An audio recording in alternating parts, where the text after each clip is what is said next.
இறையேசுவில் அன்பு சகோதர சகோதரிகளே, ஆண்டவர் நாமத்திற்கு சோத்திரம். தினம் ஒரு ஜப வழியாக பேசிக்கொண்டிருப்பது உங்கள் அன்பு சகோதரன் பிரபு. எப்படிங்க இருக்கீங்க?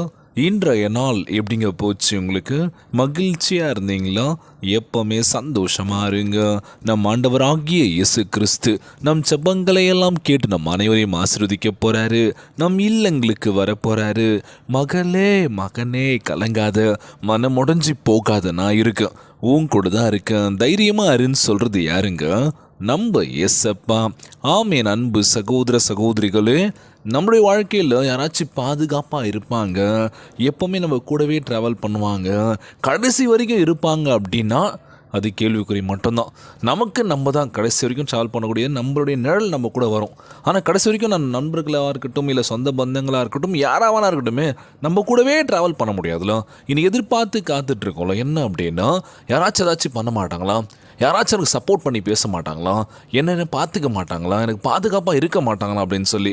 ஸோ நம்முடைய வாழ்க்கையில் பாதுகாப்பாக இருக்கக்கூடிய நம்ம ஆண்டவராகிய இயேசு கிறிஸ்து, ஆண்டுடைய பாதுகாப்பு எப்பொழுதும் உங்கள் மேல் இருக்கின்றது. இது மட்டும்தான். நம்ம கூடவே வரணும், நம்ம கூடவே இருக்கணும் அப்படின்னா ரொம்பவே கஷ்டம்தாங்க. ஸோ இன்றைய நாளில் முழு மனசோடு முழு ஆன்மோடு ஜெபிக்கின்ற ஒவ்வொரு வேலையிலும் சரி, நம்ம ஆண்டவராகிய இயேசு கிறிஸ்து நம் வாழ்க்கை நிலைமையை மாற்றப் போகின்றார். மகளே மகனே கலங்காத, உற்சாகமார் அப்படின்னு சொல்லிட்டு இருக்கார்ல. இன்றைய நாளில் ஒரு முக்கியமான விஷயம் என்ன அப்படின்னா, நம்ம கூடவே இருப்பாங்க, நல்லா பேசுவாங்க, நல்லா பழகுவாங்க. ஒரு கட்டத்தில் நம்மளுடைய வாழ்க்கையில் எல்லாமே நமக்கு கிடச்சிருச்சுன்னு வச்சுக்கோங்களேன், அவங்களுக்கு கிடைக்கல அப்படின்னு எடுத்துக்கோங்களேன். அப்போ என்ன ஆகும் அப்படின்னா, என்னடா இது, நம்மளும் இவங்க கூட சுற்றிட்டு இருக்கோம், எல்லாம் பண்ணுறோம், ஆனால் நமக்கு எதுவுமே கிடைக்க மாட்டுது, இவங்களுக்கு எல்லாமே கிடைக்குது, என்னடா இது, நம்மளும் முயற்சி பண்ணிட்டு தான் இருக்கோம், ஆனால் எதுவுமே கிடைக்கலன்னு சொன்னால் பண்ணுவாங்க, பார்க்க ஆரம்பிப்பாங்கள்ல. ஸோ கொஞ்சம் கொஞ்சம் விலக ஆரம்பிப்பாங்கள்ல. எல்லாமே அவங்களுக்கு மட்டும் கொடுக்குறீங்க ஆண்டவரே, எனக்கு எதுவுமே தர மாட்டீங்களோ, ஒரு வேதனை இருக்குல்ல. இன்றைய நாளில் நம்ம ஆண்டவராக இயேசு கிறிஸ்து, நீ அடுத்தவனை பார்க்கவே பார்க்காத, உனக்கான நேரம் வரும்போது நான் கண்டிப்பாக உனக்கு என்ன பண்ணுமோ கண்டிப்பாக பண்ணுவார் இயேசப்பா. அதனால் அது சோர்ந்து போகாதீங்க, மனம் உடஞ்சிடாதீங்க. இன்றைய நாளில் நம்ம ஆண்டவராக இயேசு கிறிஸ்து அழகான வாக்கு தத்தத்தை கொடுத்திருக்கின்றார். என் சமூகம் உனக்கு முன்பாக செல்லும், கவலைப்படாத அப்படின்னு சொல்லி. அடுத்ததாக ஒரு வார்த்தை என்ன அப்படின்னா, 2 ராஜாக்கள் 6ஆம் அதிகாரம் 16, பயப்படாதே, நான் உன்னோடு கூட இருக்கின்றேன், யாரையும் பார்க்காத, நான் உன் கூட தான் இருக்கேன், தைரியமாக இருன்னு சொல்கிறாங்களோ. ஸோ பயப்படாதே, அவர்களோடு கூட இருக்கின்றவர்களை பார்க்கிலும் நம்மோடு இருக்கின்றார். யார்? நம்ம இயேசப்பா அதிகமாக இருக்கின்றார். அதனால் சோர்ந்து போகாதீங்க. நம்முடைய வாழ்க்கையில் பல பேர் நம்மளை ஏதோ பண்ணியிருக்கலாம், முதுகில் குத்திருக்கலாம், நம்மளை சுற்றி ஏதோ விஷயம் பண்ணியிருக்கலாம், நிறைய முயற்சிகள் நிறைய இருக்கும். ஒருத்தன் வாழ்க்கையில் வளர்றான் அப்படின்னாலே ஏதோ ஒரு தடங்கள் வரப்போகுதுடான், நம்மளை யாரும் தட்டி விட போகிறாங்கடா, ஒரு பதட்டமான ஒரு சூழ்நிலை இருக்குங்க. ஏன்னா ஒருத்தன் கஷ்டப்பட்டு வாழ்க்கையில் ஜெயிச்சு ஒரு நிலைமைக்கு வரும்போது தான் ஊரே பிரம்மாண்டமாக பார்க்கும், அவனுடைய வழி என்னன்றது தெரியும். ஆனால் ஒரு சில பேர் என்ன பண்ணுவாங்க, இதெல்லாம் எப்படி வந்திருக்குன்னு எங்களுக்கு தானே தெரியும், பொறாமைப்படுவாங்க, ஒரு சில விஷயங்கள் எவ்வளோ பண்ணுவாங்க. ஸோ அதெல்லாம் பொருட்படுத்தாதீங்க. நம்மளுடைய வாழ்க்கையில் நடக்கணும் அப்படின்னு என்ன பண்ணணும், நீங்களும் கடினமான உழைப்பு போடணும். வாழ்க்கையில் நம்ம ஆண்டவராகிய இயேசு கிறிஸ்து உங்களை உயர்த்துவார்.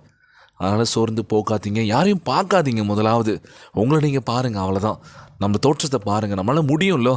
எது நினச்சா நம்ம முடிவு பண்ணுறது மட்டும்தான், அடுத்தவங்க டிசிஷன் பண்ணுறது எதுவுமே கிடையாது. நீங்கள் ஒரு முடிவு எடுக்கிறீங்கன்னா அது நீங்கள் 1க்கு 10 யோசிங்க, இது பண்ணால் கரெக்டாக இருக்குமா.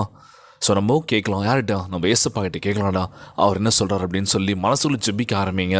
உங்களுக்கு பண்ணணும்னு தோணுச்சுன்னா கண்டிப்பாக பண்ணுங்கள். அது யாராக இருந்தாலும் சரி, தடுக்க முடியாது. நம்ம ஆண்டவராகிய இயேசு கிறிஸ்து நம்மோடு கூட இருக்கின்றார். முழு மனசோட முழு ஆன்மோடு ஜெபிக்கின்ற வேலையில். அது மட்டும் இல்லாமல் நம்மளுடைய சப்ஸ்கிரைபர்ஸ்ன்னு சொல்ல மாட்டேன், என்னோடய உறவுகள் அப்படின்னு சொல்லுவேன். ஜெனிஃபர் அக்கா கால் பண்ணியிருந்தாங்க, நேற்று தினம் பண்ணியிருந்தாங்க, நான் வெளியில் இருந்தேன், ஹாஸ்பிட்டலில் இருந்தேன். ஸோ இன்றைக்கி கால் பண்ணி பேசும்போது ரொம்ப சந்தோஷமான ஒரு விஷயம் சொன்னாங்க. என்ன அப்படின்னா, பிரதர் நாங்கள் வீடு கட்டி முடிச்சாச்சு, 22ஆம் தேதி கிரகப்பிரவேசம், கண்டிப்பாக நீங்களும் வரணும் ஃபேமிலியோடு அப்படின்னு சொல்லியிருந்தாங்க. கோயம்புத்தூர் அப்படின்னு சொல்லியிருந்தாங்க, நான் சென்னை, கண்டிப்பாக ஒரு நாள் இல்லை ஒரு நாள் கண்டிப்பாக வரேங்கன்னு சொல்லியிருந்தேன். ரொம்பவே சந்தோஷமாக இருந்ததுங்க. அவனுடைய கடின உழைப்பினால் பல வருட கனவுகள், எல்லாருக்கும் நம்ம சொந்த வீடு கட்டுவோமான ஒரு ஆசை இருக்கும், கனவுகளும் இருக்கும், கட்ட முடியுமா அப்படின்ற மாதிரி அவங்களுடைய ஆசைகள் நிறைவேறிச்சு அப்படின்னு சொல்லும்போது ரொம்ப சந்தோஷமாக இருந்தது. கடன் வாங்கி தான் கட்டின பிரதர் அப்படின்னு சொன்னாங்க. கண்டிப்பாக அந்த கடனும் சீக்கிரமாக அடைச்சிருங்க, அந்த வீட்டை நம்ம ஆண்டவராகிய இயேசு கிறிஸ்து ஆசீர்வதிப்பார், கலங்காதீங்க அப்படின்னு சொல்லி நிறைய விஷயம் ஷேர் பண்ணியிருந்தேன். ஸோ ஜெனிஃபர் அக்கா அவங்க குடும்பங்களுக்காக நம்ம ஜெபிச்சிக்கலாம், அவங்க 2 பசங்களுக்காக, அவர் கனவுகளுக்காக நம்ம ஜெபிச்சிக்கலாம். நம்மளுடைய தேவைகள் நம்ம ஆண்டவராகிய இயேசு கிறிஸ்து நிச்சயமாக நிறைவேற்றி வரங்க, கலங்காதீங்க. உற்சாகமாக இருங்க. முழு மனசோட விசுவாசம் இருக்கணும். நம்ம பண்ணுற ஒவ்வொரு விஷயத்தையும் ஒரு லவ் இருந்துச்சு அப்படின்னா கண்டிப்பாக ஜெயிக்கலாங்க. சோர்ந்து போகாதீங்க, உற்சாகமாக இருங்க. இன்றைய நாள் ஜெபம். ஜெபத்திற்குள்ளாக பயணிப்போமா? எங்களை மிகவும் அதிகமாய் நேசிக்கின்ற அன்புள்ள ஆண்டவராகிய இயேசுவே, இன்றைய நாள் வாக்குறுதி வசனத்திற்காக நன்றி ராஜா. ஆண்டவரே, உம்முடைய பாதுகாக்கும் கரம் எங்கள் மேல் இருக்கின்றதற்காக உம்மை ஸ்தோத்திரிக்கின்றனப்பா. ஆண்டவரே, நீர் எங்களை நினைப்பதற்கும் எங்களை பாதுகாப்பதற்கும் நாங்கள் ஏமாத்திரம் ஆண்டவரே. அநேகர் எங்களுக்கு விரோதமாக எழும்பி எங்களுக்கு தீங்கு செய்ய காத்திருக்கின்றார்களப்பா. நாங்கள் மிகவும் நேசிக்கின்றவர்களும் நம்பியவர்களும் எங்களுக்கு துரோகம் செய்து எங்கள் வாழ்க்கையை அழிப்பதற்கு முயற்சி செய்தால் நாங்கள் என்ன ஆண்டவரே பண்ணுறது? மனம் உடஞ்சி போயிருக்கு எஸ்ஸப்பா. ஆனாலும் உங்கள் மேல் முழு நம்பிக்கை வைத்து எங்கள் வாழ்க்கையின் மேல் ஆசீர்வாதங்களை ஊற்றுகின்றோம் ஆண்டவரே. சத்துருக்களான பொல்லாத சதிகள் நொறுங்கட்டும் அப்பா. நீர் எங்களை விடுவிக்க வேண்டும் என்று செபிக்கிற ஆண்டவரே. உமது பாதுகாப்பின் கரம் எங்கள் வாழ்க்கையின் மேல் அமரட்டும் அப்பா. நாங்கள் ஆசீர்வாதங்கள் மேல் ஆசீர்வாதங்களை பெற்று மிகப்பெரிய உயர்த்தப்பட வேண்டும் என்று செபிக்கிறோம்ப்பா. இந்த ஜெபத்தை கேட்டுக்கொண்டிருக்கின்ற அன்பு சகோதரிகள், என் அன்பான உறவுகள் எல்லோரையும் பார்த்துக்கோங்கப்பா. யாருக்கு அந்த கஷ்டங்கள் துன்பங்களை கொடுத்துறாதீங்க ராஜா. நோய் நொடியினால் அவதிப்பட்டு கொண்டிருக்கின்ற ஒவ்வொரு சகோதரிகளை உமது கரங்களால் தொட்டுதல் அகற்றி போடுவீராக.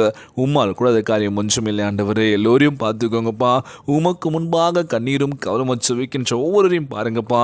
எங்கள் கனவுகளால் நினைவாக்குங்க ஆண்டவரே. எங்கள் கனவுகள் ஒவ்வொரு விஷயங்கள் காத்துட்ருக்கு. இதெல்லாம் நடக்காதான்னு சொல்லி எதிர்பார்த்து காத்துட்ருக்கோம். அதெல்லாம் நிஜமாக்க வேண்டும் என்று கேட்குறேன் ஏசப்பா. எங்கள் வாழ்க்கையில் எந்த பிரச்சனையும் பாதுகாத்துக்கொள்ளுங்கப்பா. நாங்கள் எல்லாரையும் நம்பிட்டோம், கண்மூடித்தனமாக நம்பிட்டோம் ஆண்டவரே. அவங்க எங்கள் வாழ்க்கையிலேருந்து விட்டு போகணும்ப்பா. எங்களை ஒரு புது வாழ்க்கையை கொடுங்க ஏசப்பா. எங்கள் வாழ்க்கையில் நல்ல ஒரு விஷயம் நடக்க வேண்டும் என்று கேட்குறேன் ஏசப்பா. ஒவ்வொரு குழந்தைங்களையும் ஆசீர்வதிங்க. உடல் தெம்பு வலிமை தர வேண்டும் என்று கேட்குறேன் ஆண்டவரே. கணவன் மனைவிக்குள்ள ஒற்றுமையை கொடுங்க, சமாதானத்தை கொடுங்கப்பா. எல்லோரும் நல்லா இருக்கணும் ஆண்டவரே. படிக்கின்ற ஒவ்வொரு மாணவிகளை ஆசீர்வதிங்க. நல்லா படிக்கணும், ஞாபக சக்தியை கொடுங்கப்பா. படித்து முடித்து வேலை வாய்ப்புக்காக காத்து கொண்டிருக்கின்ற ஒவ்வொரு இளைஞர்கள், இளம் பெண்களுக்கு நல்ல ஒரு வேலை வாய்ப்பு ஏற்படுத்தி தர வேண்டும் என்று கேட்குறேன் ஆண்டவரே. எல்லோரையும் பார்த்துக்கோங்க ஆண்டவரே. உமக்கு முன்பாக வந்திருக்கோம். நாங்கள் யாரையும் நம்பி இல்லை, உங்களை மட்டும்தான் நம்பியிருக்கேன் ஏசப்பா. எங்கள் ஜெபங்களை கேட்டு எங்களை ஆசீர்வதிக்க வேண்டும் என்று இன்றைய நாள் ஜெபம் இயேசுவின் விலையேற பெற்ற நாமத்தினாலே ஜெபிக்கின்றேன் நல்ல பிதாவே.